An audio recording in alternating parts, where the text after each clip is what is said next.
एक बिजनेस के सक्सेस के लिए एंटरप्रेन्योर्स को क्या करना चाहिए? सबसे पहले ज़रूरी ये है कि आपको आइडेंटिफाई करना है कि आपका टारगेट क्लाइंट कौन है। अब उस टारगेट क्लाइंट को ज़रूरी नहीं है कि आपने high and cheese high and price पे देनी है, उसको परसीव कराना है कि ये चीज़ आपके लिए हाई एंड है, इसके बिना आपका गुजारा नहीं है। अच्छा, हमारे देश में जो अनएम्प्लॉयमेंट है उसका सबसे बड़ा रीजन आप क्या समझते हैं? अपॉर्चुनिटीज तो बहुत है। सबसे बड़ा इसका जो कारण है वो एक ही है, पीपल डोंट थिंक। आप में स्किल नहीं है, ये आपकी गलती नहीं है, आप में विल होनी जरूरी है। विजन का वहाँ पर एंड हो जाता है जहाँ पर आपका कॉन्फ्लिक्ट शुरू हो जाता है अपने माइंड से, आपकी इनिशियल थिंकिंग से और आपकी करंट सिनेरियो से। क्या मेजर आपने लेसन सीखे हैं जो फ्यूचर के एंटरप्रेन्योर्स को या करंट एंटरप्रेन्योर्स जो स्टार्टअप कर रहे हैं या करना चाह रहे हैं उनको एक मैसेज मिल सके और एक लेसन मिल सके आपकी जर्नी से? उसमें एक है कि consistency is the key to success. मतलब आपको कोई भी चीज़ अगर करनी है तो आपको कंसिस्टेंटली ही करना पड़ेगा, और ये बिना जाने हुए कि अभी मुझे उसका रिजल्ट तुरंत मिल रहा है नहीं मिल रहा है।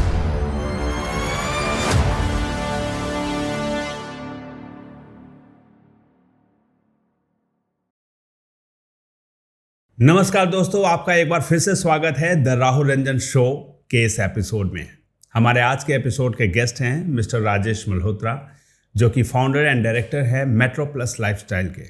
ये कंपनी फर्नीचर इंडस्ट्री में एक बड़ा बढ़िया काम कर रही है। Outdoor furniture, restaurant furniture, hotel furniture की मैन्युफैक्चरिंग करते हैं और ऑल ओवर इंडिया सप्लाई करते हैं।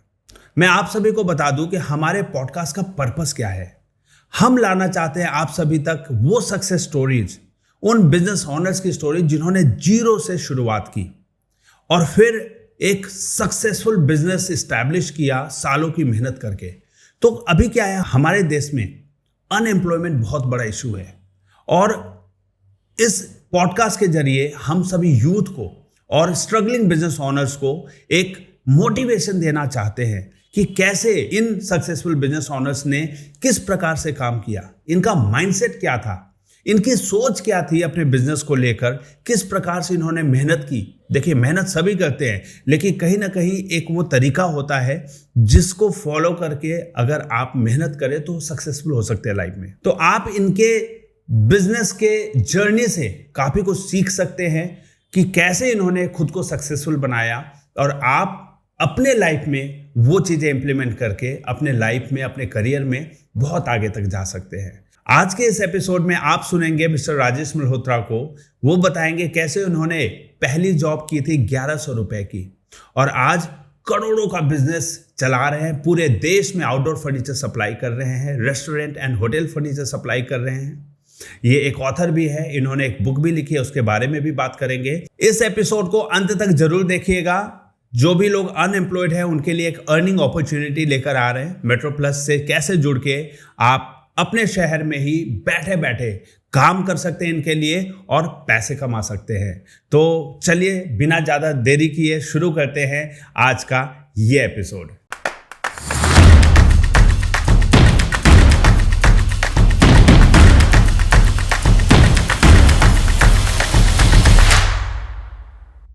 राजेश सर, आपका बहुत बहुत स्वागत है हमारे आज के पॉडकास्ट में। Thank you Rahul, thank you very much. In fact the pleasure is all mine. मैंने आपको इनवाइट किया और आपने मेरा इनविटेशन एक्सेप्ट किया, इसके लिए मुझे ज़्यादा खुशी है। मुझे ज़्यादा खुशी है in fact Rahul, to be very frank, because I have seen your journey. मैंने आपकी जर्नी देखी है and it's been so inspiring कि I always wanted to see your office and all. I wanted to come over here and see how you work. So it's very good that I'm here right now. Yes sir. तो अब आज का podcast हम शुरू कर रहे हैं पहले क्वेश्चन के साथ सर कि मैंने मेट्रो प्लस लाइफस्टाइल को ग्रो होते हुए देखा है। 2011 में जब मैंने बिजनेस की शुरुआत की थी तो you are among top 5 clients with us, मतलब फर्स्ट 5 क्लाइंट्स आई शुड से। और वहाँ मैंने देखा था जैसे आपने जो पैशन, जो एनर्जी के साथ आपने शुरू किया था 14 साल पहले, ऑब्वियसली उससे काफ़ी पहले आपने बिज़नेस शुरू किया होगा। तो ये बिज़नेस शुरू करने का जो ये मोटिवेशन या आइडिया कहे वो कैसे आया आपके माइंड में? वो राहुल, मेट्रो प्लस लाइफस्टाइल एक बिज़नेस से ज़्यादा पैशन था मेरे लिए। तो इनिशियली इसको स्टार्ट करने से पहले, एज आई टोल्ड यू, मैं एग्जीबिशन लाइन में था। तो वहाँ पर मैंने काफ़ी सारी चीज़ें नोटिस की, मैंने सीखी। मैं चाहता था कि कई जो पेन पॉइंट्स हैं लोगों के, जो उनके शहर में पूरे नहीं हो पा रहे एक फर्नीचर के परचेजिंग को लेकर, जी। या उनका फर्नीचर की परचेजिंग का एक एक्सपीरियंस उनके लिए कोई बहुत अच्छा नहीं था, क्योंकि एट दैट टाइम कोई बड़ी कंपनीज वगैरह वहाँ पर इतनी नहीं थी। तो मैंने उस प्रॉब्लम को मद्देनज़र रखते हुए अपनी जर्नी स्टार्ट की, और दिल्ली से चीज़ें मैन्युफैक्चर करके we started supplying to different parts of India through exhibition. तो मेट्रो प्लस का मुझे आया कि क्यों ना मैं इस चीज़ को सेंट्रलाइज कर दूं, इंस्टेड ऑफ गोइंग एवरीवेयर, अलग अलग जगह पर जाने की बजाय अगर मैं सेंट्रलाइज करके यहाँ से डिस्ट्रीब्यूशन स्टार्ट करूँ, और वही सेम फैसिलिटीज़ और वही जो उनके पेन पॉइंट्स दूर करूँ यहाँ बैठे हुए, जो उनके फर्नीचर से संबंधित है, तो ये क्या एक अच्छी बात होगी। तो मुझे लगा हाँ, तो इस हिसाब से ही मैंने फिर वो शुरू किया मेट्रो प्लस लाइफस्टाइल कंपनी। तो फर्नीचर में आउटडोर सेगमेंट ही क्यों चुना आपने? होम फर्नीचर है, स्कूल फर्नीचर है, outdoor furniture, restaurant furniture, banquet, cafe, mainly hotel, यही सब फर्नीचर में आपने स्टार्ट किया सप्लाई करना, राइट? इनिशियली क्या था कि मैं ट्रैवलिंग और टूरिंग बहुत करता था, तो जहाँ भी जिस भी होटल्स में मैं ठहरता था या जाता था, चाहे वो 5 स्टार होटल्स हों, उनके लॉन में मुझे वही प्लास्टिक की चेयर्स पड़ी नज़र आती थी। अच्छा। तो मुझे लगा यहाँ बहुत स्कोप है। तब रूम के रेट अगर मैं कहूँ तो उस टाइम के हिसाब से भी 3 से 5 हज़ार रुपये रेट होते थे, जो एक बहुत ज़्यादा रेट होते थे जी। और वहाँ पर भी वो 100 से 150 रुपये की प्लास्टिक की चेयर्स लगाते थे। तो मुझे लगा अगर इनको ग्रो करना है या कस्टमर को एक्वायर करना है, नए नए कस्टमर, क्योंकि इनको भी कंपटीशन का सामना करना पड़ेगा आने वाले टाइम में, तो इनको अपना फर्नीचर भी चेंज करना पड़ेगा। आउटडोर फर्नीचर मेरा प्राइमरीली फोकस था उस टाइम।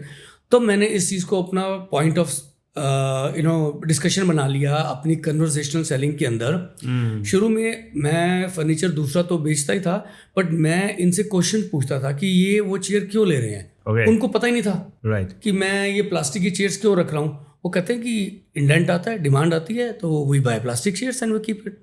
तो मैंने उनको बताया कि इसके आगे भी ना जहाँ और हैं, अगर आपको 2 कदम आगे चलना है तो आपको फर्स्ट मूवर एडवांटेज आपको चाहिए होगा। अगर आप अपने होटल को प्रमोट करते हैं और उसके लिए आप कस्टमर को एक्वायर करते हैं और उसको रिटेन भी करना चाहेंगे, तो एक रिकॉल वैल्यू क्रिएट करनी पड़ेगी आपको, एक लग्जरी एक्सपीरियंस देना होगा। तो लग्जरी एक्सपीरियंस से ही रिकॉल वैल्यू क्रिएट होती है राहुल जी। और उससे लोगों को ना केवल वहां पर दोबारा आने के लिए प्रेरणा मिलती है, बट वो लोगों को रेफर भी करते हैं कि मोस्टली रिजॉर्ट में लोग बाहर समय बिताना ज़्यादा पसंद करते हैं सर्दियों में। जी। तो अगर बाहर वो प्लास्टिक की चेयर्स की जगह एक लग्जरी फीलिंग उनको आए, जिससे उनको अपने लिए बड़ी अच्छा एक्सपीरियंस लगे, तो वो डेफिनेटली उस चीज़ को अपने लिए भी लेना चाहेंगे और होटल वाले भी उस चीज़ को एक्सेप्ट करेंगे कि हाँ, मेरी कस्टमर की ये रिक्वायरमेंट है, तो हमें भी यूज़ करना चाहिए। अच्छा, आप जो ये outdoor and garden furniture manufacture and supply करते हैं, इन प्रोडक्ट की खासियत क्या है कि ये विंटर्स को भी झेल जाते हैं, गर्मियों की मार भी झेल लेते हैं, बारिश में भी रह लेते हैं, उनका मटेरियल ख़राब नहीं होता, ड्यूरेबिलिटी कैसे आती है इसमें? जी, आपका बड़ा वाजिब क्वेश्चन है और ये कंसर्न सबके रहते थे जब भी कोई आउटडोर फर्नीचर को परचेज करता था। तो हमारा जो आउटडोर फर्नीचर है, first of all it is all weather. वो ऑल वेदर इस तरह से बनता है कि उसका जो बेस स्ट्रक्चर है, हम वो एनोडाइज एल्यूमिनियम का T5 ग्रेड का बनाते हैं, जिसमें कभी भी रस्ट नहीं लगेगा, लाइफ टाइम गारंटी है उसकी। ये एल्यूमिनियम की क्वालिटी है, वो बेसिक क्वालिटी है। उसके ऊपर हम लोग जो पाउडर कोटिंग करते हैं, that is the best in industry, that can stay there for may be 10 years. जैसे आप विंडोज के पेन्स या विंडो के पैनल पे आप देखते हैं एक्सा noble pen, it's very good जी। उसके ऊपर हम लोग HDPE की विकर यूज़ करते हैं, जिसको हम लोग उससे वीव करते हैं। ये इनिशियल स्टेज पे था, अब तो बड़े सारे we have evolve to different things also. तो तब की बात है कि जब लोगों को प्लास्टिक चेयर से रुझान हटा के उनको ये बताना था कि ये चेयर आपको दिखती तो केन की है, बट इसकी ड्यूरेबिलिटी 10 साल ज़्यादा है उससे, तो इसकी जो लाइफ है 10 साल है, 15 साल है। तो उसके अंदर UV स्टेबलाइज्ड मटेरियल, तो एक जिसको बोलते हैं master batch we have put in that, जिसके अंदर उसके जो लॉन्गिविटी बनाने के लिए, जो कलर उसके फेड ना हो, उसके लिए UV स्टेबलाइजेशन हम करते थे, चाहे वो सन में रखें -30 डिग्री तक, +70 डिग्री तक, कोई प्रॉब्लम नहीं आती उस फर्नीचर में। तो पीपल रियली अप्रिशिएटेड दैट, और वो उसको हमने फिर कस्टमाइज किया इन बेटर डिजाइनिंग। हम सिर्फ एक ही डाइनिंग चेयर तक स्टिक नहीं रहे, उसको हमने ट्रांसफॉर्म किया लग्जरी, सोफा, पूल बेड्स। तो वो अपने आप ही उस चीज़ की डिमांड बढ़ती गई and we picked the market very easily. तो जनरली हमारे लॉन में जैसे हम चेयर्स रखते थे, अच्छा भाई धूप होने लगी है, चेयर हटा के अंदर रख दो, बारिश होने लगी है हटा दो, कलर फेड हो जाएगा। तो जो लोग अपने गार्डन को सजाना चाहते हैं, कोई ऐसा परमानेंटली वहाँ फिक्स करना चाहते हैं फर्नीचर जो कि वेदर के अकॉर्डिंग हटाना ना पड़े, तो ये आउटडोर फर्नीचर बेस्ट प्रोडक्ट है उसके बिल्कुल लिए। बिल्कुल, आपने बिल्कुल ठीक कहा। हमारा फर्नीचर अगर आपने एक बार ले लिया तो आपको you don't have to move it every time whenever there is rain और हार्श सन। आप इसको धूप में, बारिश में, सर्दी, गर्मी और बर्फ में, even it's snowing, then also you can keep it permanently outdoors. कोई उसके कलर फेडिंग नहीं होता? कलर फेडिंग होती है राहुल, सिर्फ 1 से 1.5% पर ईयर, पर ईयर, जो कि बहुत ही नेग्लिजिबल है। हाँ। तो आपको पता भी नहीं लगेगा। ओके। और जो हम क्विक ड्राइंग फोम यूज करते हैं, जिसमें अगर पानी आए भी तो पानी it won't stay for longer time. जो फैब्रिक है वो अगेन यूवी स्टेबलाइज्ड है। In high end furniture we use Agora and maybe Sunbrella fabric, जिसकी गारंटी 10 साल की है। इवन उसके बाद अगर पूरा कीचड़ हो जाए और आप उसको जिप खोल करके वॉश करें तो it will be as good as new in just 1 wash. तो these aspect we kept on adding in our furniture, ताकि लोगों को उसकी चीज़ों के बारे में, खूबियों के बारे में हम एजुकेट करते रहें और उससे प्रभावित होकर उनको लगे this is the right furniture for me. अच्छा, इस फर्नीचर के बिजनेस में आने से पहले आपने अपने करियर की शुरुआत कैसे की? अपने स्कूलिंग, कॉलेज के बाद कैसे, कब सोचा कि करियर शुरू करना है? क्या आप डायरेक्टली बिजनेस में आए या पहले जॉब की फिर आगे बढ़े? हाँ राहुल, मैंने इमीडिएटली बिजनेस के बारे में मैंने सोचा नहीं था। मैंने इनिशियली तो जॉब की थी, तो I work with a very big company who are also into chairs. Okay. वो भी चेयर्स ही बनाती थी कंपनी।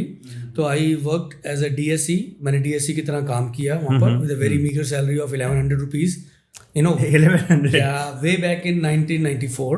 ओके। तो I was there immediately after finishing my high school, because due to some financial constraint in my family I was not able to continue my education. तो immediately in first year only मैंने अपनी education छोड़ दी। तो आज मैं कह सकता हूँ मैं प्राउड कॉलेज ड्रॉप आउट।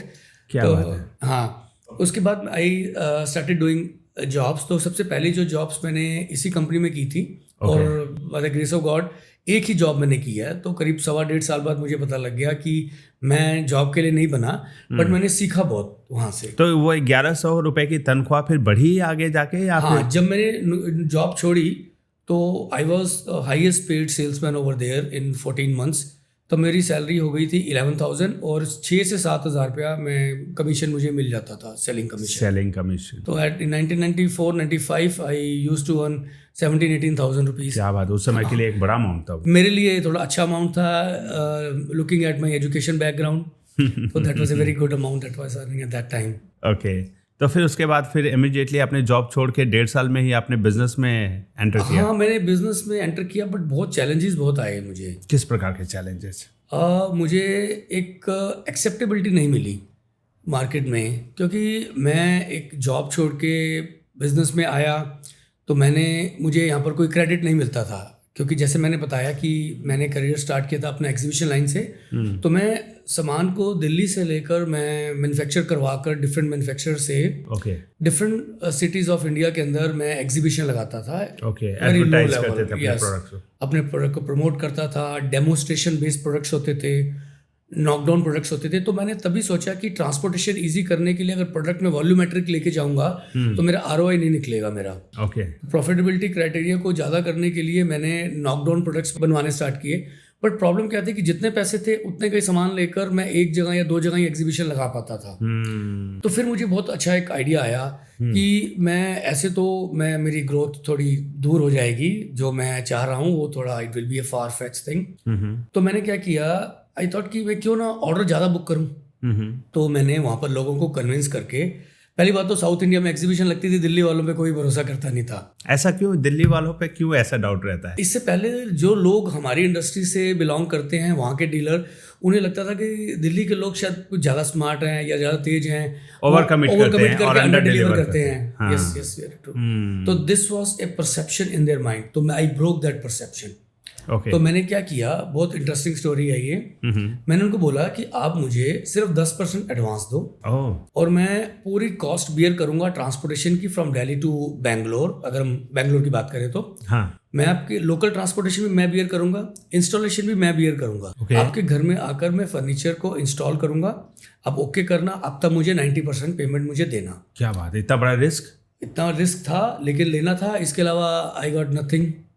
क्योंकि मैं अगर सिर्फ जाके सिर्फ 30, 40, 50 हज़ार का सामान दूं तो वो स्टॉल का रेंट भी निकलता नहीं था। अगर मान लीजिए उसने उस मोमेंट में कह दिया इंस्टॉलेशन के बाद कि भाई मुझे मजा नहीं आ रहा क्वालिटी, तो वो रिटर्न, तो वो फिर अगेन नहीं, उस पर भी मैं प्लान बी था मेरे पास। वो क्या? उस पर मैं आता हूँ अभी। तो हम क्या करते थे, तो उनसे सामान बुक कर लिया, क्योंकि इतना अच्छा सामान था, वो एक पर्पस सॉल्व करता था कि लोगों की चाहे ट्रांसफरेबल जॉब हो, नॉकडाउन किया, दूसरे शहर लगे, आप उस पर खड़े हो जाओ, फर्नीचर टूटता नहीं था, मेंटेनेंस जीरो थी, गीला कपड़ा हमारा साफ हो गया। तो उसकी एक्सेप्टेबिलिटी बहुत मिली उस फर्नीचर की। पूरी रेंज थी, TV trolleys, then side tables, centre tables, corner units, podiums. तो हुआ क्या, लोगों ने ऑर्डर देना शुरू किया। तो मुझे ऑर्डर लेकर उनसे मैं साइन कराता था, 10% एडवांस लेता था। वो आके यहाँ के मैन्युफैक्चरर्स को दिखाता था कि देखो जी, मेरे को 5 लाख के ऑर्डर मिले हैं, पिछली बार मैंने सिर्फ 80,000 के ऑर्डर लाके दिए थे। तो मैं ये सामान डिलीवर करूंगा तो ऐसा हो जाएगा। तो बोलते थे अगर वो किसी ने नहीं सामान लिया तो, जो आपका क्वेश्चन है। जी जी जी। तो मैंने उनको बड़ा अच्छा आंसर दिया। मैंने इनको बोला कि मेरे पास ऑर्डर चाहे 8 लाख के हैं या 6 लाख के हैं, अभी मैं आपसे 3 लाख का सामान लेके जा रहा हूँ। तो मैं पहली लॉट के अंदर सामान डिलीवर मेरा पूरा हो गया, कुछ बच गया तो वो दूसरों को दे दूंगा। राइट। तो बट ऐसा हुआ नहीं, 90% मेरी डिलीवरी होती थी। कुछ ब्रेकेज की वजह से अगर कुछ होता हो तब हो सकता था। तो उसके बाद तो हमने इंश्योरेंस भी फ्री देनी शुरू कर दी। तो I earn very good amount of money over there. मैं रेगुलर, फिर मैंने अपने छोटे ब्रदर को भी साथ में शामिल किया। अच्छा। तो we did multiple exhibition at multiple locations. और यही रखा, लोगों की हिम्मत ही नहीं होती थी कि 10% पे आप सामान मंगवा के डिलीवर करो और लोग मना कर जाए। दिल्ली वालों को भी विश्वास नहीं होता था। हाँ, कि इतना बड़ा रिस्क कैसे ले लें, वो भी साउथ इंडिया भेजे, नॉर्थ इंडिया से। तो the risk really paid of. Amazon के ऑनर की तरफ सोच थी आपकी उस समय भी? हाँ, बिल्कुल। इजी रिटर्न, इजी एक्सचेंज, सब कुछ हमने तब दिया। That was my conversational selling was very strong. फिर भी वो 10% क्यों दे, आप समझो। वो कन्वर्सेशन सेलिंग से अपनी अथॉरिटी बिल्डिंग करके, तो I used to tell them कि ma'am, I have full confidence in you. मैं आपके लिए 100 रुपये का सामान दिल्ली से मंगा रहा हूँ, सिर्फ आपके 10 रुपये पे विश्वास करके जी। और उसके बाद भी आपके घर पर आपकी सेटिस्फेक्शन कराने के बाद मैं आपको पेमेंट 90 रुपीज़ लूंगा। Free delivery. फ्री डिलीवरी और लोकल डिलीवरी भी फ्री, चाहे वो ऑटो हो, चाहे वैन हो, चाहे there are so many things. तो फिर उसके बाद मेरी जो स्केलेबिलिटी हुई वो ऐसे हुई कि जब मैंने पहला लॉट दिया तो उसके बाद मुझे क्रेडिट भी मिलना शुरू हो गया। और उसके बाद I used to, I didn't have to tell them कि मैंने इतने के ऑर्डर बुक किए हैं। I just used to give them order, factory से माल बनवाना, सामान बनवाना। फिर धीरे धीरे मुझे उनकी और पेन पॉइंट पता लगे भी क्या पेन पॉइंट है। अच्छा, हमारे ये प्रॉब्लम है, एक ना हमारे पास जो टॉवल स्टैंड है, जिसको हम बोलते हैं ना कपड़े सुखाने का स्टैंड, वो नहीं हम लोग फोल्ड करके रख सकते, बड़ी दिक्कत होती है।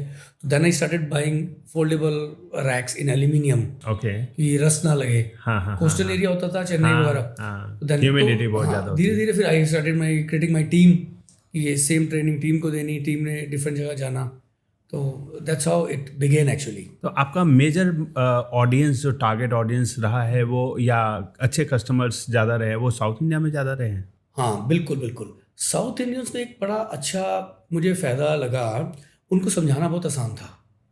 जब आप उनकी लिंगो में बात करते हो और उनके पेन पॉइंट्स पे बात करते हो और उनको एक्सपोनेंशियल गेन दिखाते हो, तो they do understand, what exactly I am talking about. क्योंकि शुरू से आपको भी पता ही है, जो एजुकेशन परसेंटेज है वो साउथ इंडिया में नॉर्थ इंडिया से हमेशा से ही ज़्यादा रहा है। और सबसे मेन बात थी कि वहाँ पर मैंने ये कॉन्सेप्ट देखा कि एक घर में 2 लोग हैं तो दोनों कमाने वाले हैं। अच्छा। वे back in 1995 people started working, both of them. तो उनको क्या था, घर में खाना भी नहीं बनता था।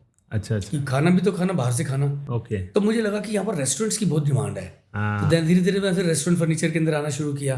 तो साउथ इंडिया के अंदर मुझे बहुत अच्छा रिस्पांस मिला, चेन्नई, बैंगलोर, मैंगलोर और गोवा, इन 4 जगह। अच्छा, ये अब किसी भी एक बिजनेस में जैसे आपने कहा कि जैसे फ्री डिलीवरी मैं देता था, free local delivery, installation, everything, तो जो मैं समझ पा रहा हूँ कि बेसिक प्रोडक्ट के कॉस्ट पे तो ये पॉसिबल नहीं है। ज़रूर आपने हाई एंड प्रोडक्ट्स रखे होंगे, एक लग्जरी प्रोडक्ट लग्जरी प्राइस पे रखा होगा, जिसमें आप इतना मार्जिन अपना प्रॉफिट छोड़ रहे थे उस इंस्टॉलेशन के लिए, डिलीवरी के लिए।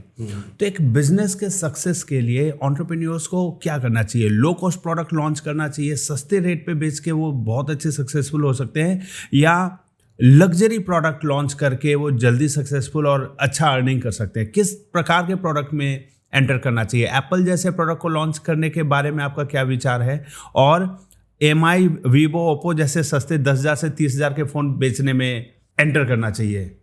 सबसे पहले ज़रूरी ये है कि आपको आइडेंटिफाई करना है कि आपका टारगेट क्लाइंट कौन है। अब उस टारगेट क्लाइंट को ज़रूरी नहीं है कि आपने high and cheese high and price पे देनी है, उसको परसीव कराना है कि ये चीज़ आपके लिए हाई एंड है, इसके बिना आपका गुजारा नहीं है। और यूटिलिटी और फंक्शनलिटी होनी बड़ी ज़रूरी है उस चीज़ की। ओके। नंबर 2, आपको ये ध्यान में रखना है कि उसको आप कभी भी अंडर डिलीवर ना करो, वैल्यू क्रिएट करो, वैल्यू एडिशन करो, जिसके लिए वो आपके प्रोडक्ट को उस तरह से एक्सेप्टेबल करेगा, यूज करने से पहले भी उतना ही जितना यूज करने के बाद करेगा। करेक्ट। प्रोडक्ट जब तक किसी के घर पहुंचता नहीं है तब तक you just sell your emotions and magic और stories, I should say, right right, through conversation selling. Absolutely. आपको वो ट्रस्ट दिखाना जरूरी है कि दिस इज, इस प्रोडक्ट के बिना, क्योंकि मैंने जो अपनी टारगेट ऑडियंस चुनी वो जिसको बोलते हैं कि आइडियल कस्टमर, वो ये था कि मेरा कस्टमर के घर में वो ट्रांसफरेबल जॉब होगी। अगर मुझे पता लग गया तो मुझे बेचना बड़ा आसान हो जाएगा। ओके। मियाँ बीवी दोनों काम करते हो तो बेचना बड़ा आसान हो जाएगा। अगर उनको एक चीज फंक्शनैलिटी वाइज दिखा दूं कि फोल्ड करके आप साइड में रख सकते हैं, तब बेचना बड़ा आसान हो जाएगा। ओके। उसके बाद प्राइस की तो कोई कंसिडरेशन रहती नहीं है ना जी।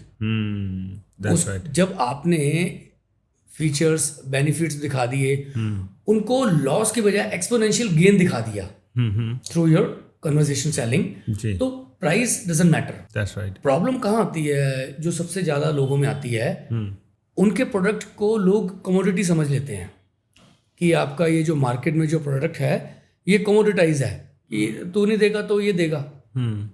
तो मैं दोनों को भिड़ा के जो कम रेट देगा मैं उससे ले सकता हूँ। वो कब होता है? जब आप सिर्फ सेल कर रहे हो, जब आप मार्केट नहीं कर रहे। राइट। तो हमेशा it's game of perceivement. It is not what you are selling, it's how your customer which is looking at that product कि what it can perform a job for me. ये product मेरे लिए क्या चीज़ों को आसान कर सकता है कि मैं ये को प्रोक्योर करूँ। ओके। इस चीज़ का मैंने ध्यान रखा शुरू से ही। बिजनेस आपने कौन से ईयर में शुरू किया था? मैंने बिजनेस अगर एग्जीबिशन का करो तो 95 एंड में स्टार्ट किया। 95 में। और मेट्रो प्लस को कब लॉन्च किया? 1999 में। 1999 में। तो 1995 से 99 के दौरान भी आपने एग्जीबिशंस बहुत किए। बिल्कुल। पूरे इंडिया में घूमे होंगे आप एग्जीबिशंस में, राइट? फिर कौन से ईयर में आपने डिजिटल मार्केटिंग का सहारा लिया अपने बिजनेस को प्रमोट करने के लिए? ये भी बड़ी एक इंटरेस्टिंग स्टोरी है। 2007 की बात है, मैं चेन्नई में एक नंगमबक्कम एग्जीबिशन हॉल में बैठा था and there was no sale. Okay. तब 1 साल पहले मैंने नया नया लैपटॉप लिया था। तब कोई इंटरनेट के लिए एक कार्ड सेक्शन आता था रिलायंस का, तो that was very expensive. Dongle लगा के। डोंगल 10,000 का आता था। डोंगल नहीं था। अच्छा। It was plate. Okay. We have to insert that plate in that. तो मैं खाली बैठा हुआ था, तो I just search on Google कि भाई ऐसे तो काम चलेगा नहीं, तो मुझे क्या करना चाहिए।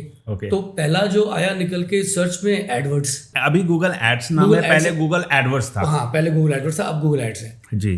तो तब मैंने क्या किया, मैंने खुद ही अपना कैंपेन बनाए 4 पॉइंट, खाली एग्जीबिशन, टोटल लॉस, कुछ प्रॉफिट नहीं, कुछ पहली नहीं। वेबसाइट आपने कौन सी ईयर में बनाई थी अपनी कंपनी की? पहली वेबसाइट मैंने बनाई थी शायद 2002 या 3 में। Really? Wow, that was quite the beginning of internet. Yes. और उसका मुझे कुछ भी नहीं पता होता था, तो मैं सिर्फ क्या करता था, डायरेक्टली सबमिशन करवाता था। अच्छा। That's all. हाँ, अलग अलग डायरेक्टरी में पोस्ट कर दो साइट। बिल्कुल बिल्कुल। एक कंपनी तब थी मैप ऑफ इंडिया करके, तब उन्होंने भी काफ़ी इसको प्रमोट किया था। तो एक टाइम राहुल ऐसा था, मेरी अपना एक पेज में 7 नाम मेरे होते थे। ओह, क्या बात है। 7 नेम्स, मेरे पास स्क्रीनशॉट्स भी हैं उसके। अरे वाह। तो उसके बाद मुझे लगा कि ऐसे तो एग्जीबिशन के ऊपर मैं निर्भर नहीं रह सकता, तो कहीं ना कहीं I am lacking something somewhere. कोई और तो डिजिटल मीडिया का मुझे ख्याल आया तब, गूगल एडवर्ड्स का। तो मैंने 100 रुपये रोज का कैंपेन स्टार्ट किया and I was flooded with enquiries. क्या बात है। उस समय बहुत ज़्यादा कंपटीशन भी नहीं था, क्योंकि ऐसे विजनरी लोग नहीं थे जो सब इंटरनेट पे आना चाहते थे। बिल्कुल बिल्कुल। तो आप मतलब अपने इंडस्ट्री में बिगिनर थे, जो शुरुआत में ही आपने उसमें एंटर कर लिया। मुझे फर्स्ट मोर एडवांटेज मिला, और उसका फायदा ये मिला कि 2007 में मैं पहली बार चाइना चला गया। ओके। कि मैं आज मेरी रीच डिजिटल मार्केटिंग से पैन इंडिया हो गई है या हो सकती है और ज्यादा। तो मैं कुछ भी बेच सकता हूँ अगर मेरी अथॉरिटी है, पीपल आर ट्रस्टिंग मी, तो I can sell anything. Correct. तो this is how it all began. I went to China. ठीक है, पहले 2-3 बार सामान खराब भी दिया उन लोगों ने, मुश्किल भी हुई, प्रॉब्लम भी हुई। तो एक लर्निंग फेज था। But it was very good for me. तो I started learning how to select good companies over there. फिर वहाँ लेके आना, और उसके बाद हमने नए तरह के डेमोज करने। We used to keep a blade in our stall कि ये देखो ये कटता नहीं है विकर, ये गर्मी में खराब नहीं होता, ये इसकी टेस्टिंग रिपोर्ट है। अच्छा। तो फिर हमने सोचा यार वॉल्यूमेट्रिक तो चाइना से इंपोर्ट करना बड़ा महंगा पड़ जाएगा। पहले चाइना से इंडिया, फिर इंडिया से इंपोर्ट ड्यूटी भी काफी है करना, और उसके बाद फिर उसको अपना सप्लाई करना to different parts of India. Right. तो वॉल्यूमेट्रिक था। तो हमने कहा इसका कम से कम एक सिरा तो हम पीछे घाट आए ना। तो I started buying only the raw material from China 2009 में। फिर उसके बाद धीरे धीरे करके वो स्टार्टेड मैन्युफैक्चरिंग ओवर हियर। 2011 के अंदर मैंने अपने एक्सट्रूजन के प्लांट भी खुद लगा लिए। ओके। तब आई स्टार्टेड विद 1 प्लांट, तो वो भी 16 घंटे चलता था। पूरी केन बन रही है जी, different type of combination we used to have, double colour, triple colour. तो वो एक फेज बहुत अच्छा था, लर्निंग फेज था। बट चैलेंजेस को मैंने बड़ी जल्दी जल्दी ओवरकम किया, क्योंकि मैंने चैलेंजेस को चैलेंजेस की तरह नहीं देखा, मैंने अपॉर्चुनिटी की तरह देखा। सबसे बड़ी बात होती है ये। तो एडवर्सिटी में चाहे थोड़ा हो चाहे ज़्यादा हो, आपको एक सीड्स ऑफ अपॉर्चुनिटी जरूर होता है। ये एक ऑप्टिमिस्टिक पर्सन की निशानी है कि वो उसमें क्या पॉजिटिव देख पा रहा है। बिल्कुल बिल्कुल। अब जहाँ भी है ना राहुल, इसी वक्त ही यहाँ भी अपॉर्चुनिटीज का भंडार है जी। आप हमेशा दूसरों को देखते हैं, लेकिन आपको ये नहीं पता कि आपके जहाँ खड़े हैं right now where you are, you are acres of diamonds, worth of opportunities surrounding you। हाँ, बिल्कुल बिल्कुल। फोकस होना बड़ा जरूरी है। फोकस बहुत इंपॉर्टेंट है। बिल्कुल। तो फिर रॉ मटेरियल लेकर आपने प्रोडक्शन खुद शुरू किया? हाँ, रॉ मटेरियल लेके हमने प्रोडक्शन शुरू किया and it paid very well. तो उसके बाद अगेन क्या था कि जब हम एग्जीबिशन में उसी जगह जाते थे, तो people look forward toward welcoming us. अच्छा, अब नया क्या लेके आए हो, अब नया क्या लेके आए हो। क्या बात है। उसके बाद मुझे लगा लोगों में ना डिमांड है, एक ना कुछ है जो वो कह नहीं पा रहे। अच्छा यही है तो बहुत अच्छा। अच्छा कुछ ऑप्शन, हाँ मैंने कहा कलर ऑप्शन है इसमें आपके अवेलेबल नहीं। इसके अंदर एक बात, तो एक आर्किटेक्ट आया, बड़ी मज़ेदार बात है। तो उन्होंने मुझे बोला मज़ा तो तब आए ना कि जो मैं ड्रॉ करूँ आप बना दो। मैंने कहा आप ड्रॉ कर दो, एस्थेटिकली आप ड्रॉ करके मुझे वर्किंग ड्राइंग दे दो आप मुझे। तो उसने ड्राइंग दिया, टाइम 2-3 महीने लग गया, उससे मैंने एडवांस भी नहीं लिया, बट मैंने उसको जब डिलीवर किया तो ही वाज सो हैप्पी। तो फिर मेरे को लगा कि क्यों ना हम सबके लिए ऑफर करें कि आपको एक चीज ऑफ द शेल्फ क्यों परचेज करनी है। ओके। आप अगर 100 की चीज दे रहे हो, कल को मेरा कोई कॉम्पिटिटर आ गया तो 100 की चीज वो 90 में दे देगा। बिल्कुल। मैं तो सर्विस दे रहा हूँ, यूनिक। हाँ, आप तो एक तो कमोडिटी बन जाएगा मेरा प्रोडक्ट। तो I never wanted my product to be a commodity. तो मैंने उनको बोला कि आपका ये चेयर है, आप इसमें कुशन कलर ये 15 है, चेंज करवा सकते हो। वाह। थ्रो पिल्लो में ये चेंज करवा सकते हो। इसके विकर के अंदर हमारे पास ये ऑप्शन है, सीट में ये लगाओ, बैक में ये लगाओ।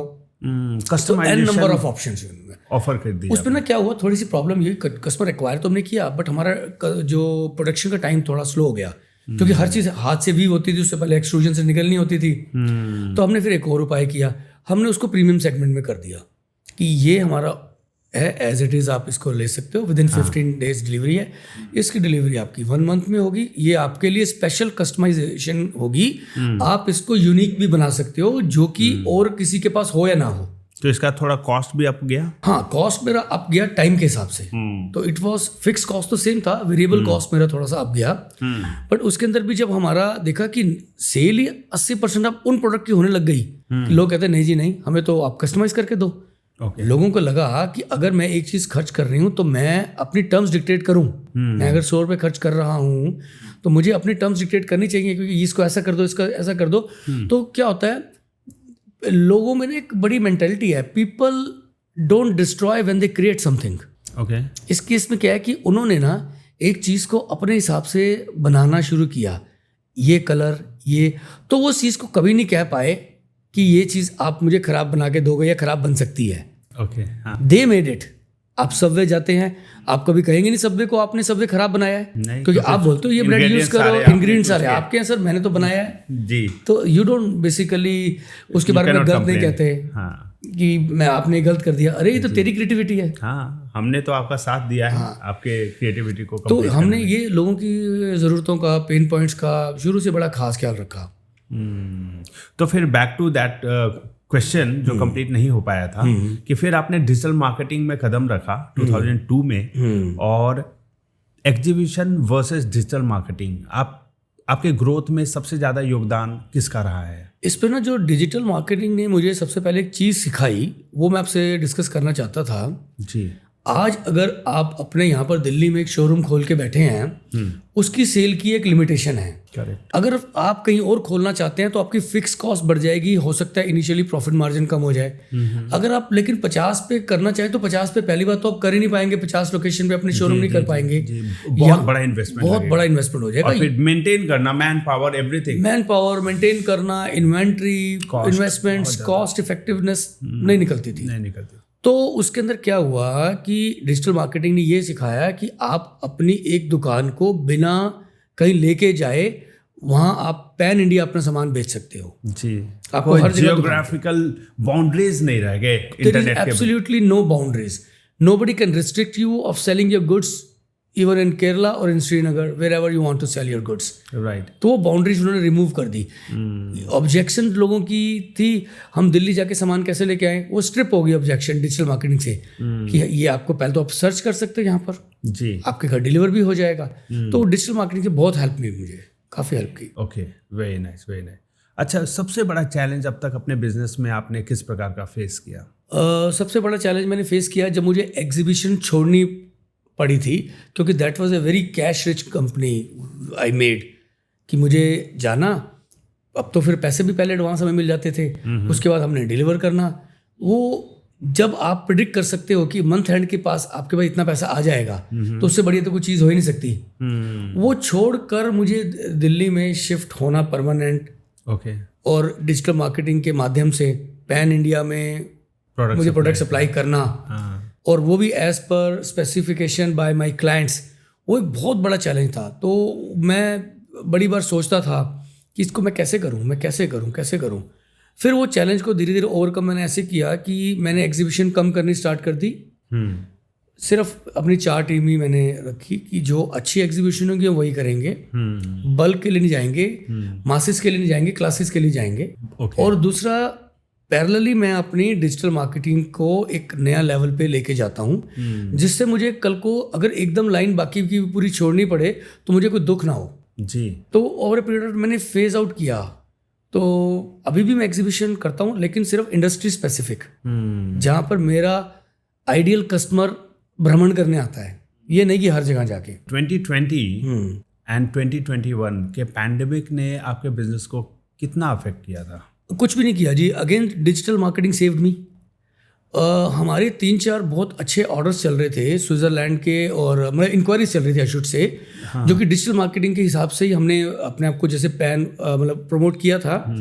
तो हमें अप्रॉक्सीमेटली, मैं अगर डेट याद करूं तो 22 या 23 मार्च को शायद कोविड आया था, एंड फैक्ट्री वगैरह सब कुछ मतलब बंद हो गई थी। बट मुझे ये पता था कि कुछ टाइम बाद हम फैक्ट्रीज ऑपरेट कर सकते हैं, रिटेल शोरूम शायद ना ऑपरेट सम लिमिटेशंस, हाँ, with some limitations of course. तो हमारी जो I was paying my people while they were sitting at home, yes, उनको मैंने पूरी सैलरी दी है, ओके, घर बैठ, और उन्होंने मेरे लिए इतना काम किया, इतनी मेहनत की कि जो डिजिटल मार्केटिंग थी लोगों ने बंद कर दी। हाँ, मैंने बंद नहीं की। ओके। तो उसमें क्या हुआ कि मेरे को लीड्स ज्यादा आने लग गई। Again you were the gainer at that adversity. तो आई बुक्ड, एक मेरी टीम ने 17 कंटेनर बुक किए थे 17 containers of goods they booked. क्या बात है। और मजेदारी की बात है कि उसका 50% मेरे को एडवांस आ चुका था जब कोविड लगा, मतलब कोविड के सेकंड कोविड लगा, ओके सॉरी 2021 अब क्या उस दौरान मार्केट बहुत डाउन आ गई थी नीचे। हाँ हाँ। मैंने क्योंकि फैक्ट्री खुली नहीं थी अभी, वो मैंने पैसा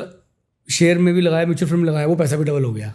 क्या बात जब तक मैन्युफैक्चरिंग का टाइम आया, मार्केट डाउन था उस समय आपने लगाया, तो जब मार्केट अप हुआ वो आपका पैसा भी अप हो गया। बहुत इट पेड मी।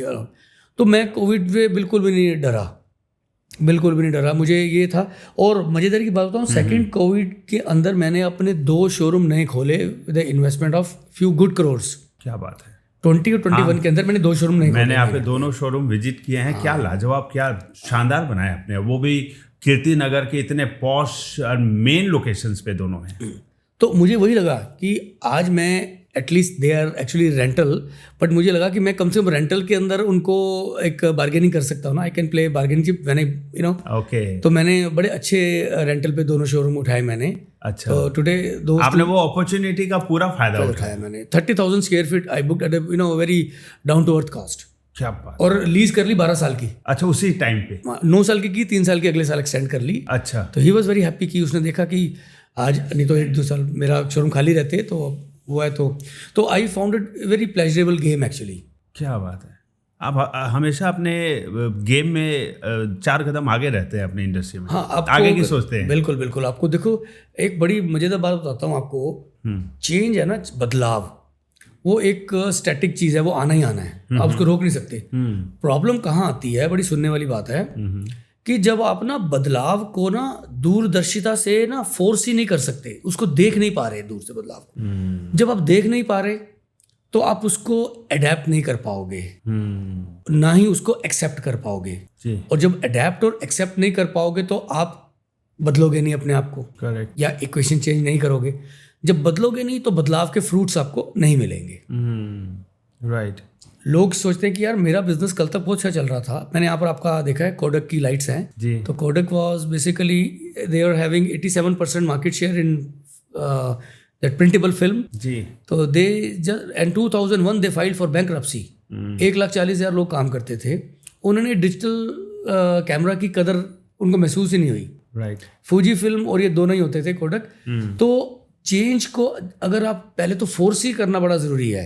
राइट। ये देखते हुए कि अगर मैं डरता नहीं तो क्या करता, कोई भी स्टेप लेने से पहले अगर मैं कोई भी काम करूं जी और मैं डरूं ना तो मैं क्या काम करूं, मैं सारे काम कर लूं। सही बात है। तो कोई मेरे लिए कोई लिमिटेशन नहीं है ना। लिमिटेशन नहीं रहा। आज मैं क्यों एक काम कर पाता या कोई भी लोग कुछ काम क्यों नहीं कर पाते, वो सोचते इफ एंड बट, वो ना उसके पॉजिटिविटी पे ध्यान कम देते हैं, नेगेटिविटी पे ध्यान ज़्यादा देते हैं। तो you become good at what you do repeatedly. अगर आपका focus positivity of that outcome उसका कैसा होगा उसकी पॉजिटिविटी के ऊपर है, तो you will be only focusing on that and your energy will be channelised you know in the positive manner. Right. Where focus goes energy flows. बड़ा simple सा कहावत है। सही है कॉन्सेप्ट। तो यही चीज़ें आपको देखनी पड़ेंगी कि बदलाव को आपको ये सुनिश्चित करना है कि बदलाव को के बारे में मुझे पता जरूर हो। नहीं तो कल को ये होगा कि मेरा बिजनेस यार तो बहुत अच्छा चल रहा था, आज क्या हो गया एकदम। राइट। आज उसका बिजनेस ग्रो कर गया, अरे उसने बदलाव को समझा और उसे अडेप्ट किया, एक्सेप्ट किया और उसने बदला अपने आप को। राइट। तो नाउ ही इज ग्रोइंग जी। और ये हर चीज़ ये है, ये चीज़ सिर्फ बिजनेस की बात नहीं कर रहा जी, ये मैं रिलेशन की बात भी कर रहा हूँ। आपको पता नहीं लगेगा किसके साथ आपके रिलेशन किस तरह से बदल रहे हैं। हाँ। अगर आप उसको फोर्स ही नहीं करोगे और उसके अंदर अपना इनपुट नहीं दोगे। हेल्थ सबसे बड़ा कॉन्सिक्वेंस आप देखो कि लोग सोचते हैं कि मैं वॉक कर रहा हूँ तो मैं बिल्कुल ठीक कर रहा हूँ। वो एक छोटा सा एस्पेक्ट है। आप अपने बदलाव देखो कि 80 साल बाद जो मैं कर रहा हूँ वो नहीं कर पाऊंगा, तो उसके लिए मुझे क्या करना है। तो वो बदलाव आपको भी देखना पड़ेगा अगर आपको बदलना है और एक अच्छा जीवन यापन करना है। मनसा वाचा कर्मणा। इसका क्या मतलब है? मन से, वचन से और कर्म से। कर्म से मतलब अगर आप जैसे आप फिट रह के कर सको। मन से, मन कैसे सोच अच्छी होनी चाहिए, अच्छी है। वाचा वचन से, किसी को आप बोल रहे हो तो अच्छा बोलो, सुवाच्य करो जी। हर चीज़ का ना एक पर्पस होता है और हर इवेंट का एक आउटकम होता है। अब प्रॉब्लम ये है कि अगर कोई इवेंट हो गया, सपोज किसी के साथ कुछ गलत हो गया, लोग वो सोचते हैं कि भाई मेरी तो किस्मत खराब है। प्रॉब्लम यहाँ नहीं है। प्रॉब्लम यहाँ है कि उस इवेंट जो अकर हो चुका है उसको आप कैसे रिस्पॉन्ड करते हो ना, उसका आउटकम उस पर निर्भर करता है, ना कि इवेंट के ऊपर निर्भर करता है। राइट। हाँ। अगर एक बदलाव आ गया तो उसको आप रिएक्ट कैसे करोगे, रिस्पॉन्ड कैसे करोगे, तो उसका आउटकम जो है ना उस पर निर्भर करेगा, ना कि अकरेंस से।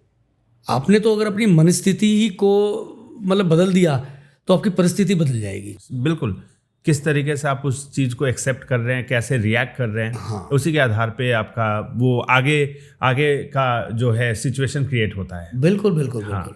हो सकता है उसको पॉजिटिवली लिया तो आपको लगेगा ये कोई बहुत बड़ी प्रॉब्लम नहीं आई थी, लेकिन नेगेटिवली लिया तो लग रहा है भाई मेरी ज़िंदगी खराब हो गई, मेरी किस्मत खराब थी, अब तो मैं बर्बाद हो गया। तो ऐसे उससे क्या होता है, जैसे मैंने आपको बताया ना, you become good at what you do repeatedly, you become master of what you do repeatedly. Right. अगर आप एक बार सोचोगे मेरे साथ ये गलत हुआ, किस्मत खराब है, तो अगली बार माइनर सा कुछ होने के अंदेशा भी हुआ तो फिर सोचोगे कि गलत हुआ, तो आपको क्या मिलेगा, बार बार आपके सामने वो परिस्थितियां आएंगी जिनको आप नेगेटिव लोगे और अपना नेगेटिव माइंडसेट बनाओगे। यही अगर आप ग्रेटिट्यूड दोगे कि कोई बात नहीं, एक जापानीज में बड़ा सा प्रवर्ब है अरिगातो जी। वो है ग्रेटिट्यूड का, और एक है उकेटामी। उकेटामी का मतलब है कि जो भी हुआ मैं उसको सहर्ष एक्सेप्ट करता हूँ और उसको अच्छा कम करने के लिए प्रयत्नशील रहूँगा जी। तो अपने प्रयत्न को उस तरह लगाऊंगा, अपनी एनर्जी को उस तरह चैनलाइज करूँगा कि इसके बारे में अच्छा सोचूं। तो क्या होता है, जो पावर ऑफ मैनिफेस्टेशन है वो आप उसको अभिव्यक्त कर रहे हो कि इसके अंदर भी अच्छाई है। नेक्स्ट क्वेश्चन होने वाला था कि मैनिफेस्टेशन में आपका क्या बिलीव रहता? मैनिफेस्टेशन एक ऐसी चीज़ है जिसने मेरी लाइफ बदली है। क्या होता है मैनिफेस्टेशन, मतलब आप एक यूनिवर्स के साथ को क्रिएट कर रहे हो अपने एक फ्यूचर को या सर्कमस्टांस को। तो इट्स ए आर्ट ऑफ को creating with universe. It is not just you have expressed कि मुझे ये चाहिए, बिलीव करना और ऐसे बिलीव करना कि हो गया है, जो ऐसा चाहते हो ना वैसा आप हो चुके हो चुका है, ऐसा बन चुका है। तो आस्क, बिलीव और अचीव, ये तीन तो मेन पॉइंट है मैनिफेस्टेशन के। बट इससे भी ज़्यादा एक स्टेप आगे है जिसको बोलते हैं अभिकृति। अभिकृति मतलब एफर्मेशन। एफर्मेशन का मतलब होता है आप उसको बार बार दोहरा रहे हो पॉजिटिव वे के अंदर, ऐसे कि जैसे वो चीज़ हो चुकी है। आपको पता है यूनिवर्स की पावर एक बड़ा अच्छा, मैंने कुछ 2-3 चीज़ों से जोड़कर एक शब्द सेंटेंस बनाया है कि repeated affirmations given to your subconscious mind by the power of auto suggestion will transmute your thoughts into its physical equivalent। बहुत बढ़िया। कि अगर आप पुनरावृत्ति के सिद्धांत से आत्म सुझाव के द्वारा एक चीज़ को बार बार अभिव्यक्त करोगे और उसकी अभिकृति करोगे तो यूनिवर्स में इतनी पावर है कि आपके वो जो थॉट्स को भौतिक समतुल्य में बदल देगा। क्या बात। यानी पैसा का भौतिक समतुल्य पैसा है, अच्छे रिलेशन का भौतिक समतुल्य कैसा है, फिजिकल इक्विवेलेंट में बदल देगा वो जी। तो this is, I have observed it many times. मैंने इस चीज़ को किया है। मैं आज भी, मुझे याद है 2018 में मैंने एक मैनिफेस्टेशन का कोर्स किया था। आज भी 2143वां दिन है कि मैं उसको कंटिन्यू कर रहा हूँ 2018 से लेकर अब तक। एक दिन भी मैंने उसको छोड़ा नहीं। And that has changed my future like anything. I am very clear about my purpose. I am very grateful for all that I have. और इसीलिए जो मेरा विजन है, मुझे पता है कि मुझे कहाँ जाना है, मेरा पर्पस क्या है। तो ये चीज़ें काम करती हैं राहुल, ट्रस्ट मी, है ना। यस। अच्छा, हमारे देश में जो अनएम्प्लॉयमेंट है उसका सबसे बड़ा रीज़न आप क्या समझते हैं? अपॉर्चुनिटीज़ तो बहुत है। मैं बताता हूँ, सबसे बड़ा इसका जो कारण है वो एक ही है, people don't think not in the terms कि वो सोचते नहीं हैं। बेसिकली अगर मैं किसी से पूछूं कि भैया आप सुबह उठे हो, आपका क्या पर्पस है? कहा उठना है, मैंने अब खाना खाना है, मैंने फिर नौकरी पे जाना है, 30 को तनख्वाह मेरे को मिलेगी। तो भाई आपको नौकरी पे क्यों जाना है? तो वो जवाब ये देगा कि मुझे नौकरी पे इसलिए जाना है, अगर नहीं जाऊंगा तो मैं अपना तनख्वाह नहीं मिलेगी, मैं पेट नहीं भर पाएगा। तो उसका फोकस किस पे है? उसकी मैनिफेस्टेशन, ऑटो मैनिफेस्टेशन है उसकी कि मेरे को पैसा चाहिए। अगर उसकी मैनिफेस्टेशन ये हो कि जहाँ मैं जॉब कर रहा हूँ वहाँ पर मुझे 100% नहीं 120% देना है और अगली बार फिर 1% बढ़ाना है, फिर अगली बार 1% बढ़ाना है, तो उसको पास अपना पर्पस क्लियर होना शुरू हो जाएगा। 99% लोगों को पता ही नहीं है कि वो सुबह क्यों उठते हैं उनको लाइफ का पर्पस ही नहीं पता। हाँ, और सोने के वक्त भी नहीं सोचते कि आज मैंने क्या किया अच्छा अलग किया, what went wrong, what went well, what I क्या कुड मैं इम्प्रूव बेटर टुमारो, कर सकता था। और कल उसको क्या सुधारना है क्या मुझे। सुधारना है। हफ्ते हफ्ते गुजर जाते हैं उनके, महीनों गुजर जाते हैं, और फिर कई, मैं उनके बारे में बात कर रहा हूँ जिनके पास जॉब नहीं है, एम्प्लॉयबल नहीं है, उनको कोई स्किल नहीं है, वो क्यों अनएम्प्लॉयड है हमारे मैं यहाँ। बताता हूँ, दो चीजें हैं। आप में स्किल नहीं है, ये आपकी गलती नहीं है जी। आप में विल होनी जरूरी है। स्किल सेट ना हो चलेगा, बट विल नहीं होगी ना जी। तो आदमी अटकता वही है। स्टक स्टेट तभी आती है जब आप में ना तो विल है ना स्किल है, इच्छा ही नहीं है ना। तो इच्छा, मैंने क्या बोला, मन स्थिति ही परिस्थिति बदलती है जी। तो इच्छा क्या होती है कि भैया आपके दिमाग में सेट है कि भैया मैं ये काम करूंगा, वो काम आपको कभी मिलेगा नहीं। प्रॉब्लम कहाँ आती है कि वो टाइप कास्ट हो चुके होते हैं अपने पास्ट एक्सपीरियंसेस से। जी। मैं आपको छोटा सा एग्जांपल देके बात करता हूँ कि जब कोई बच्चा पैदा होता है ना, तो उसको तो कुछ नौकरी का पता ही नहीं होता। फिर वो एजुकेशन लेते, तो एजुकेशन लेते हुए उसके दिमाग में ना एक फिगर बन जाती है, एक व्यू बन जाता है कि मैंने पढ़ के ये करना है जी। या, और माता पिता का इन्फ्लुएंस क्या होता है कि टीचर अलग इन्फ्लुएंस देगी, माता पिता अलग इन्फ्लुएंस देंगे, बेटा तूने ये बनना है, तूने ये बनना है। अच्छा, बच्चा अगर होशियार हुआ तो थोड़ा निकल जाएगा जी। आगे, अगर नहीं हुआ तो वो कहेगा यार ये तो मेरे से बहुत ज़्यादा एक्सपेक्ट कर रहे हैं जी। तो वो जब उसकी एक्सपेक्टेशन को ना तो वो पूरा कर पाता है, तो धीरे धीरे क्या होता है, over a period of time उसके दिमाग में कुछ ऐसे ब्लूप्रिंट्स एम्बेडेड होना शुरू हो जाते हैं कि जो उसको टाइप कास्ट बना देते हैं कि नहीं, मैं ना जब होगा मैं देख लूंगा, इसके बाद तो मुझे नौकरी करनी है और मैं कैसे भी करके मैं नौकरी कर लूंगा। जी। विजन का वहां पर एंड हो जाता है जहां पर आपका कॉन्फ्लिक्ट शुरू हो जाता है अपने माइंड से, आपकी इनिशियल थिंकिंग से और आपकी करंट सिनेरियो से। तो आप जिस तरह करंट सिनेरियो को रिस्पॉन्ड करेंगे ना, उसी तरह आप आगे बढ़ोगे। अब बात आती है कि नौकरी ना मिलना, तो ऐसा कोई भी इंसान नहीं है कि जिसको नौकरी ना मिले, और अगर नौकरी ना मिले तो उसके बड़े सारे साधन हैं कि वो इतने छोटे से लेवल पे बिजनेस कर सकता है कि वो इनिशियली नौकरी से ज़्यादा पैसा कमा सकता है। अब कुछ लोग इसमें प्रॉब्लम कहाँ आती है, इंट्रोवर्ट होते हैं, बोलते हैं मैं इतना छोटा काम नहीं कर सकता। हाँ, एक इंट्रोवर्ट होते हैं, एक थोड़े से इगोइस्टिक होते हैं। ना तो मैं छोटा काम नहीं कर सकता, और दूसरा कि क्या मैं काम कर पाऊंगा, दे क्वेश्चन देमसेल्फ। ओके। आज नहीं तो कल एक प्रोसेस है यूनिवर्स का, वो काम जिसके पीछे आप लग जाओ, जिसको बोलते हैं ग्रिट। अगर आप में ग्रिट है ना, आप उसके पीछे लग जाओ, तो ऐसा हो नहीं सकता कि आपको नौकरी ना मिले। लेट हो सकता है, सवेर हो सकती है। अगर ये सोचो कि नौकरी तो का प्रयासरत मैं रहूँगा, जब मिलेगी मिलेगी मुझे, लेकिन अभी मैं क्या स्टार्ट कर सकता हूँ कि अपने माता पिता की नज़र में अपने आप को और अपनी नज़र में अपने आप को बेटर इंसान महसूस कर सकूँ। That could be anything. आपने बाहर देखा लोगों को, एक आदमी बता दो जो कहे मुझे नौकरी नहीं मिल सकती। हाँ। आप पेट्रोल पंप पे चले जाओ जी, आप संतरे बेच लो, आप ग्रोसरी स्टोर पे चले जाओ, यहाँ तो लोगों को वो काम ही नहीं करना ना। जी जी। या अगर करना है, वीआईपी जॉब चाहिए, वीआईपी जॉब चाहिए या एक पर्टिकुलर लेवल की जॉब चाहिए। माता पिता ने शुरू से सिखाया कि आपको सरकारी नौकरी करनी है जी। जी। अब आजकल पीएचडी को सरकारी नौकरी नहीं मिल रही, या मिल रही है तो बहुत कम लेवल मिल रही है। तो उस एजुकेशन का थियोरटिकल यूटिलाइजेशन कुछ भी नहीं है। आप अगर प्रैक्टिकलिटी के अंदर आओ कि जो अपनी स्थिति है उसको स्वीकार करो कि भाई मैं कम पढ़ी लिखा हूँ, ओके, मेरे माँ बाप ने मुझे कहा तो था बट मैं नहीं कर पाया, ओके, अब इस स्थिति के अंदर क्या पहला एक स्टेप ऐसा है जो मैं लूँ, नौकरी करने की बात नहीं कर रहा, जो मेरे माता पिता को खुश कर सके। अभी इसी वक्त में क्या ऐसा स्टेप लूँ, क्या ऐसा कदम लूँ। अगर आप नौकरी नहीं कर रहे हो, आप सिर्फ कहते हो कि मम्मी कल सुबह से सारा दूध, सारा घर की ग्रॉसरी वगैरह मैं लेके आऊँगा, और पड़ोस के बच्चे को, चाहे वो लोअर केजी का है, ट्यूशन मैं पढ़ाऊंगा जी, चाहे वो मुझे एक पैसा ना दे। वहाँ से स्टार्ट कर सकते हैं ना।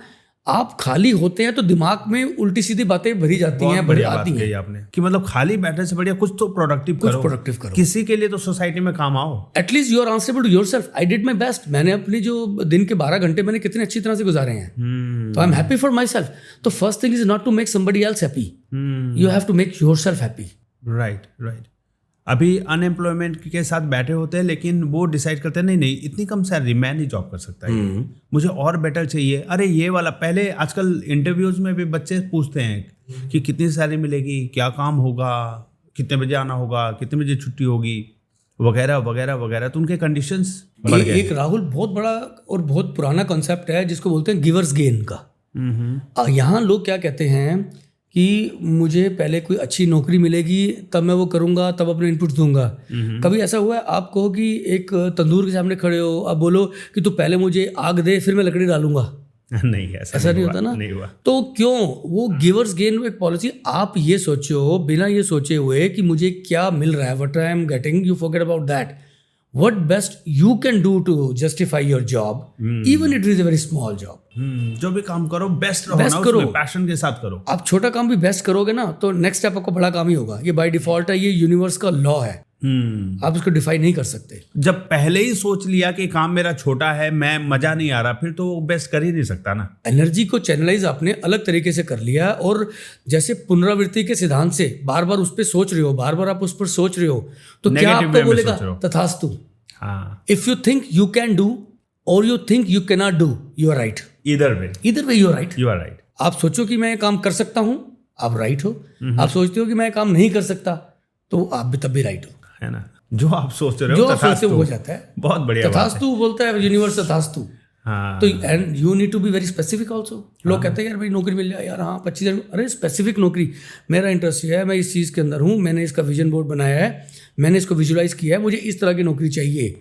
तो क्या होता है कि जब आप एक चीज़ को विजुलाइज करते हो ना, तो आपको अपॉर्चुनिटीज भी दिखनी शुरू हो जाती हैं, जो पहले भी थी बट आपको दिखती नहीं थी। लेकिन ड्यू टू दिस सिद्धांत और this law, things become clear for you. You need to see it in a clear vision. अच्छा, आप अभी अपने products, outdoor furniture, restaurant furniture, cafe, banquet, hotel furnitures all over India में supply कर रहे हैं, और डिजिटल मार्केटिंग के जरिए आपके पास डेली सैकड़ों लोग कॉन्टैक्ट भी करते हैं ऑल ओवर इंडिया से। तो मार्केटिंग पे अभी आप खर्च कर ही रहे हैं, कस्टमर एक्विजिशन के लिए। नए क्लाइंट और आए, एग्जिस्टिंग तो हैं ही, रेफरल हैं ही, लेकिन और नए क्लाइंट आए। हर बिजनेसमैन बढ़ाना चाहता है अपने बिजनेस को। तो ऑल ओवर इंडिया में जो यूथ इस वीडियो को देख रहे हैं, जो सुन रहे हैं, अगर वो चाहते हैं कि मैं पैसा कमाना चाहता हूँ, काम नहीं समझ में आ रहा है, क्या किसी प्रकार से वो मेट्रो प्लस लाइफस्टाइल से जुड़कर अपने सिटी में आपके प्रोडक्ट्स की मार्केटिंग एंड सेल्स करके अगर वो आपके लिए ऑर्डर लेकर आए, ऑब्वियसली 100 दुकानों में, 100 होटल्स में, 100 रेस्टोरेंट्स में घूमेंगे तो जरूर किसी न किसी रेस्टोरेंट वाले को ज़रूरत होगी रिवैम्प करने का, रेनोवेट करने का, नए चेयर्स लगाने का, और वहाँ पे अगर वो चला जाता है तो ऑब्वियसली अपॉर्चुनिटी क्रिएट होके आ सकती है और आपके लिए वो ऑर्डर ला सकता है। तो ऑर्डर लाकर क्या वो आपके लिए काम करके वहाँ अपने सिटी में क्या वो पैसे कमा सकता है, अपना करियर बिल्ड कर सकता है सेल्स में? दूसरा क्वेश्चन कि उस काम को करने के लिए क्या क्वालिफिकेशन होनी चाहिए? राहुल, बहुत अच्छा क्वेश्चन है और मुझे बड़ी खुशी है कि आप हमारे देश की जनता के लिए इतना सोच रहे हैं। तो डेफिनेटली हम उनकी बहुत हेल्प कर सकते हैं। हम 3 तरह से उनकी हेल्प कर सकते हैं। ओके। हमारी प्रेजेंस क्योंकि पैन इंडिया है, पैन इंडिया डिलीवरी है, पैन इंडिया सर्विस है और ब्रांड एस्टेब्लिश है।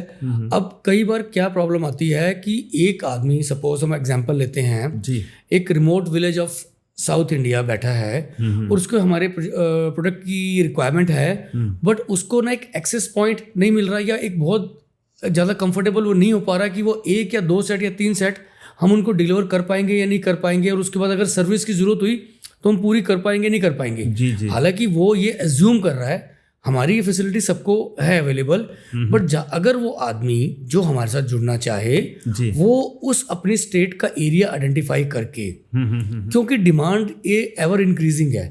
जितने रेस्टोरेंट पिछले 10 साल में खुले हैं और उतने पिछले मैं कहूँगा 50 साल में नहीं खुले होंगे। क्या बात है। आज भी 1.5 लाख होटल रूम की शॉर्टेज है इंडिया के अंदर, जिस तरह से टूरिज्म बढ़ रहा है, ग्रो कर रहा है। तो मेरा ये मानना है कि अपॉर्चुनिटीज बहुत आयत में है, अबंडेंस में है। वहाँ पर वो अपने हमारे ब्रांड को रिप्रेजेंट करके हमारी कंपनी के नाम पर ऑर्डर लेके, जिसको हमें फुलफिल करना है जी, उसको सिर्फ एक कन्वर्सेशनल सेलिंग करनी होगी। बेशक उसकी नॉलेज जीरो हो, उसकी हम उसको पूरी ट्रेनिंग देंगे।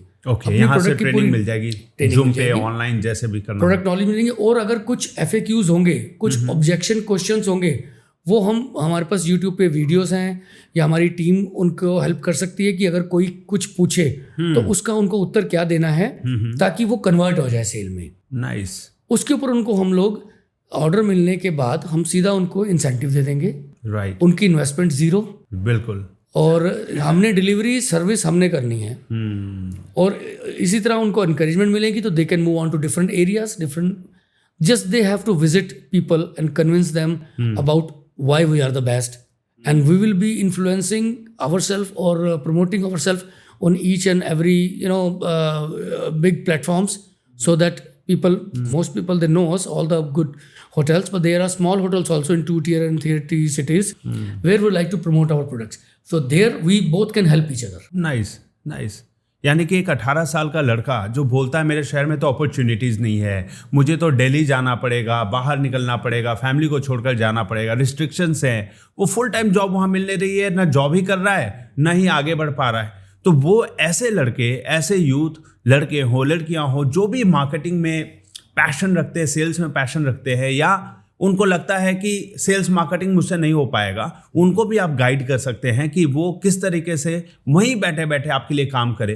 देश भर में कितनी कंपनियां हैं जो all over India product supply कर रहे हैं। बिल्कुल। अगर वो उनके लिए काम करना चाहे तो अपने बैठे बैठे घर पे ही पैसे कमा सकते हैं, अपने सिटी में मार्केटिंग करके या अपने आसपास के सिटीज में मार्केटिंग करके। बिल्कुल, क्योंकि और मंथली रिव्यू के साथ साथ हम उनकी हर मंथ एक ट्रेनिंग भी देंगे। जैसे हमारे पास 50-100 से ऊपर जो इंटरेस्टेड लोग हैं वो हमारे पास आते हैं, तो हर महीने हम उनको यूट्यूब पे ये के थ्रू रिकॉर्डेड या फिर लाइव क्वेश्चन आंसर सेशंस करके उनको ऑब्जेक्शन स्ट्रिपिंग पॉइंट्स दे सकते हैं, ताकि वो अपने आप को और रिफाइन कर सकें और पॉलिश कर सकें। क्या बात है। अगर वो अच्छे से आपके प्रोडक्ट में ट्रेंड हो जाएं तो उस सिटी से कोई इंक्वायरी आती है तो हम अपने उस रिप्रेजेंटेटिव को भी भेज सकते हैं कि जाओ फिजिकली मिलके और समझा कर आओ कि हमारा प्रोडक्ट, हमारी कंपनी क्या करती है। बिल्कुल। तो डबल कॉन्फिडेंस कस्टमर को भी मिलेगा कि चलो लोकली कोई अवेलेबल है मेरे क्वेश्चंस को आंसर कर। बिल्कुल, लोकल रिप्रेजेंटेटिव का डेफिनेटली बहुत फायदा है, और सेम लिंगो में अगर कोई बात करने वाला हो तो और बहुत अच्छा फायदा मिलता है। तो I am pretty sure about that. I like your idea, और ये चीज हम करेंगे। है दोनों के लिए। बिल्कुल। बहुत बढ़िया सर, बहुत बढ़िया। एक आखिरी क्वेश्चन, बहुत बड़ा मजेदार रहा है ये कॉन्वर्सेशन आपके साथ। मैंने भी बहुत कुछ सीखा है आपके इस पॉडकास्ट से, बिफोर व्यूअर्स कैन लर्न। आपने अपने ओवरऑल जर्नी से, एंटरप्रेन्योरियल जर्नी जो रही है, उससे क्या मेजर आपने लेसन्स सीखे हैं जो फ्यूचर के एंटरप्रेन्योर्स को या करंट एंटरप्रेन्योर्स जो स्टार्टअप कर रहे हैं या करना चाह रहे हैं, उनको एक मैसेज मिल सके और एक लेसन मिल सके आपकी जर्नी से? मैंने काफ़ी सारे लेसन सीखे हैं, जिसके अंदर से जो मेजर कुछ लेसन्स हैं उसमें एक है कि consistency is the key to success. मतलब आपको कोई भी चीज़ अगर करनी है तो आपको कंसिस्टेंटली ही करना पड़ेगा, और ये बिना जाने हुए कि अभी मुझे उसका रिजल्ट तुरंत मिल रहा है नहीं मिल रहा। दूसरी चीज़, आपको आपकी लाइफ का ना, मैंने जो सोचा था कि इनिशियली मेरा भी पर्पस क्लियर नहीं था, पर जिस दिन पर्पस क्लियर हुआ मुझे अपनी लाइफ का, तो उस दिन मुझे पता लग गया कि this is the way I need to choose. क्या बात है। फिर आपके पास करेज होना बड़ा ज़रूरी है। कोई भी चीज़ आपके पास आप करना चाहो तो जब तक आप करेज नहीं होगी, आप प्रोसेस को इनिशिएट नहीं कर सकते। आपके अंदर एप्रीहेंशन होगी कि मैं करूं या ना करूं। मेरा बड़ा अच्छा पॉइंट है, जब भी मेरे दिमाग में ऐसे ख्याल आते हैं ना, और अच्छी चीज़ हो और ख्याल आए करूं या ना करूं तो मैं कर लेता हूं। बुरी चीज़ हो और ख्याल आए करूं या ना करूं तो मैं नहीं करता। Very nice. तो this is basically a small criteria of learning, और before you proceed for anything that you want to, you are basically not sure about it, so you can use this formula. बहुत बढ़िया, बहुत बढ़िया। अच्छा, आप author भी हैं, तो मैं आखिरी क्वेश्चन में इसको एंड उसके बिना नहीं कर सकता पॉडकास्ट को। आपने जो बुक लिखी है उसके बारे में थोड़ा बताएं। हाँ, recently couple of months before I have launched a book called Cheering Success. It's basically for Horeca industries, hotel, restaurants और catering industry के ऊपर है, about how they can make their restaurants future proof, or how the products will change in next 5 years. And how different aspect like aesthetics and the customization play a major role in improving the decor of a restaurants, and where people win, where people lose, what mistakes they do that they shouldn't. So ये सारी बातें हमने discuss की हैं ये chairing success के ऊपर, and it was widely accepted by all the people whom I have given. So although it is not for sale, but anybody can download a free copy. I can share. क्या बात है, क्या बात है। तो ये होरेका इंडस्ट्री के लोग अगर पढ़ना चाहे तो how can they download your book? Yes, I can share a scan code with you, and people can scan and download ebook. ठीक है sir, thank you. it was pleasure having you here and listening to you. It was a delight. बहुत मज़ा आया मुझे. Thank you very much Rahul, मुझे बहुत मज़ा आया आपके साथ, क्योंकि मैं आपकी जर्नी से वाकिफ़ हूँ. तो एक सेम प्लेटफॉर्म पे जो लोग होते हैं ना, उनको आपस में बात करके बहुत मज़ा आता है. राइट. तो same feeling likewise. Thank you very much. Alright guys, तो आज का एपिसोड यहीं पे समाप्त करते हैं. आई होप इनकी स्टोरी से सुनकर आपको मोटिवेशन मिला हो. देखिए, एक बिजनेस ओनर कई प्रकार के चैलेंजेस से निकलकर कई प्रकार के स्ट्रगल्स को करके अपने बिजनेस को सक्सेसफुल करता है. तो अगर इनके स्टोरी को आप सच में डीपली अंडरस्टैंड करने की कोशिश करेंगे, इनके सजेशन, इनके लेसन्स को अगर आप अपने लाइफ में इम्प्लीमेंट करते हैं, तो चाहे वो जॉब हो या किसी भी प्रकार का करियर हो, चाहे आपका बिजनेस हो, स्टार्टअप हो, आपको हर जगह इसका फ़ायदा देखने को मिलेगा. तो आई होप आप लोगों को ये एपिसोड पसंद आया हो. इसी प्रकार के और भी इंस्पायरिंग एपिसोड मैं लाता रहूँगा. सक्सेसफुल बिजनेस ओनर्स की स्टोरी आप तक लाता रहूँगा. कोशिश करूँगा कि इनके साथ जुड़कर कई अनएम्प्लॉयड लोगों को करियर अपॉर्चुनिटी मिले, पैसा कमाने की अपॉर्चुनिटी मिले. जो लोग अपने शहर में बैठकर अपना करियर बिल्ड करना चाहते हैं, बिना मेट्रो सिटी में गए हुए अपने सिटी में ही बैठे बैठे करियर बिल्ड करना चाहते हैं, उनको इन दिल्ली की कंपनीज और ऑल ओवर इंडिया के अच्छे बिजनेस ओनर से जोड़ने की मेरी कोशिश है, ताकि अनएम्प्लॉयमेंट जैसे इशू को कम किया जा सके, उनको सॉल्व किया जा सके. अगर आप सभी को ये एपिसोड पसंद आया तो अपने दोस्तों के साथ ज़रूर शेयर करें और अपने वैल्यूएबल सजेशंस कमेंट के जरिए हम तक पहुंचाएं. हमें बड़ी खुशी होगी. और मैं चाहता हूं कि आप हमारे चैनल को ज़रूर सब्सक्राइब करें, ताकि हमें इस प्रकार के और वीडियोस को लाने के लिए मोटिवेशन मिलता रहे. तो आज का एपिसोड यहीं पे समाप्त करते हैं. जल्दी मिलते हैं नए एपिसोड में नए इंस्पायरिंग गेस्ट के साथ. तब तक के लिए जय हिंद, जय भारत.